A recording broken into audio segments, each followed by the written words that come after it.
Tuhan bersamamu.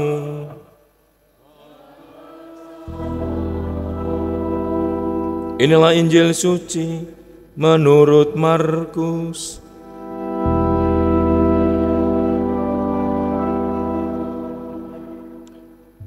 Sekali peristiwa, Yakobus dan Yohanes, anak-anak Zebedeus, mendekati Yesus dan berkata kepadanya, "Guru, kami harap engkau melakukan apapun yang kami minta dari engkau." Jawab Yesus kepada mereka, "Apa yang kamu kehendaki aku lakukan bagimu?" Mereka menjawab, "Perkenankanlah kami duduk dalam kemuliaan-Mu kelak, seorang di sebelah kananmu dan seorang lagi di sebelah kirimu." Tetapi kata Yesus kepada mereka, "Kamu tidak tahu apa yang kamu minta. Sanggupkah kamu meminum piala yang harus aku minum dan dibaptis dengan baptisan yang harus aku terima?" Jawab mereka, "Kami sanggup." Yesus lalu berkata kepada mereka, "Memang kamu akan meminum piala yang harus aku minum dan akan dibaptis dengan baptisan yang harus aku terima. Tetapi hal duduk di sebelah kananku atau di sebelah kiriku, aku tidak berhak memberikannya. Itu akan diberikan kepada orang-orang yang baginya hal itu telah disediakan." Mendengar itu, ke-10 murid yang lain menjadi marah kepada Yakobus dan Yohanes. Lalu Yesus memanggil mereka dan berkata, "Kamu tahu bahwa mereka yang diakui sebagai pemerintah bangsa-bangsa bertindak sebagai tuan atas rakyatnya, dan para pembesarnya bertindak sewenang-wenang atas mereka. Tetapi janganlah demikian di antara kamu. Siapa saja yang ingin menjadi besar di antara kamu, hendaklah ia menjadi pelayanmu. Dan siapa saja yang ingin menjadi yang pertama di antara kamu, hendaklah ia menjadi hamba untuk semuanya. Karena Putra Manusia pun datang bukan untuk dilayani, melainkan untuk melayani dan untuk memberikan nyawanya menjadi tebusan bagi banyak orang." Demikianlah sabda Tuhan.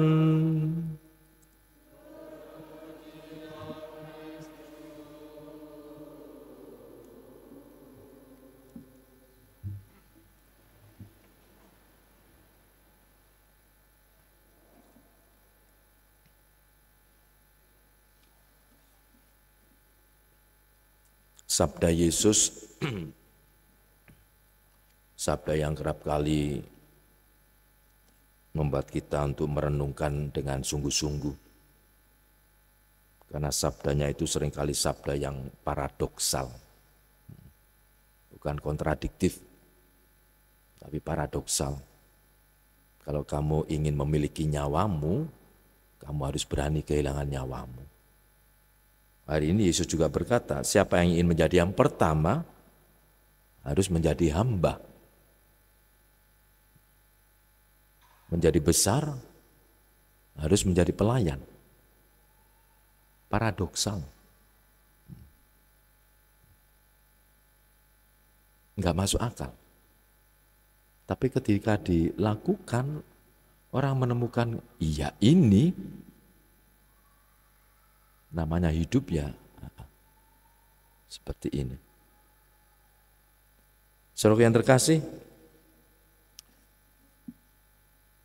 kita semua dipanggil untuk menjadi pelayan Dia. Mengapa? Karena Yesus pun datang bukan untuk dilayani, melainkan untuk melayani. Bukan dilayani tetapi untuk melayani. Dalam bacaan pertama kita mendengarkan bagaimana nubuat Yesaya tentang hamba Yahweh. Tuhan Allah bersabda, hambaku sebagai orang benar, ia melakukan itu bukan karena kesalahan, tapi ia bertanggung jawab atas kesalahan orang lain. Dan konsekuensi dari tanggung jawab itu ia pun harus menderita. Itulah salah satu wujud bahwa Yesus juga ingin menjadi pelayan. Memang pelayan dan hamba memang tidak enak, itu kita tahu. Itu kata keseharian kita. Pelayan, hamba, pembantu. Bahkan dulu di SK dari keuskupan itu untuk romo-romo itu ada SK kepala paroki, ada SK romo pembantu. Dulu romo pembantu. Kemudian plesetan pembantunya romo. Nah, sekarang diganti atau SK-nya sebagai romo rekan. Nah, kalau dulu romo pembantu. Seringkali menjadi pembantunya romo. Tapi itulah panggilan kita di situ. Kalau namanya mau menjadi pelayan, yang harus menjadi seorang hamba. Tidak mungkin kita dalam hati kita, aku ingin melayani, aku menjadi pelayan. Tapi dalam perilaku sikap kita seorang majikan, seorang tuan amat sangat beda.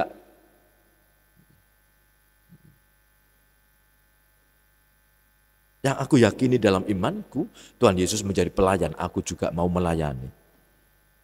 Tapi ketika dalam praksis, dalam praktek, kemudian kita mengalami ditolak, tidak diremehkan, tidak dipuji, kita menjadi tersinggung.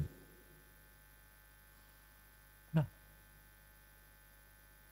menjadi pelayan, menjadi hamba satu paket. Kita tahu menjadi pelayan apa, menjadi hamba apa.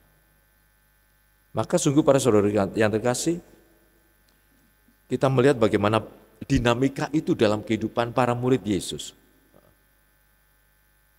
Yakobus dan Yohanes tidak peka atas apa yang dikatakan oleh Yesus. Ia mengatakan bahwa nanti sebagai anak manusia akan menderita, disalib, wafat dan bangkit. Mereka enggak tanggap. Pikiran mereka masih pikiran yang lama. Pola pikir mereka masih menangkap Mesias adalah sebagai seorang raja, seorang yang pahlawan. Dan ia akan menjadi pemenang. Pikiran mereka di situ. Sabda Tuhan lewat, masuk ke kiri, keluar kanan, masuk kanan, keluar kiri. Mereka gak menanggapi sabdanya, enggak. Pola pikir mereka bersama dengan Yesus, fisiknya iya, tapi batinnya, pola pikirannya pada keinginan mereka sendiri. Jadi bersama dengan yang lainnya. Tapi mereka berdua bicara tentang kiri dan kanan. Siapa nanti kalau Yesus sebagai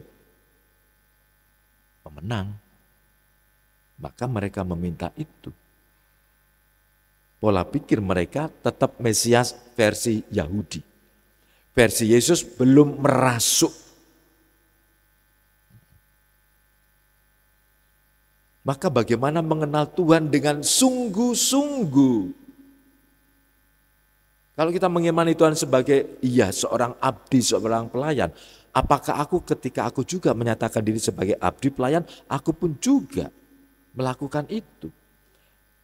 Jangan-jangan hanya dalam batin saja, tapi dalam sikap kita tidak. Murid pun sama. Secara fisik raga mereka berkumpul dengan Tuhan Yesus, tapi pola pikir mereka tentang Mesias, mereka versi Yahudi. Maka versi Yahudi adalah sebagai pahlawan, sebagai pemenang. Maka perlu para pembantu, maka kiri dan kanan mereka meminta itu. Lagi-lagi cara pandang pola pikir yang harus dibenahi, harus ditobatkan.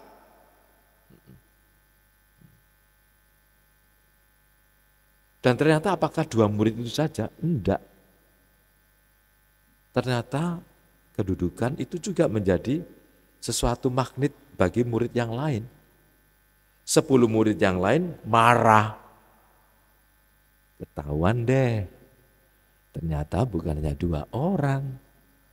Ternyata mereka pun yang secara fisik bersama dengan Yesus, tentang itu mereka sama, rebutan. Maka mereka marah, 10 marah. Inilah para murid Yesus. Yesus marah terhadap mereka? Enggak. Yesus mengetahui dan itu kemudian Yesus menjelaskan. Kamu lihat para pemimpin dunia bagaimana itu. Bukannya zaman sekarang saja, zaman dulu sama itu. Lihat, main kuasa, lihat. Rakyat menanggung begitu banyak beban, lihat.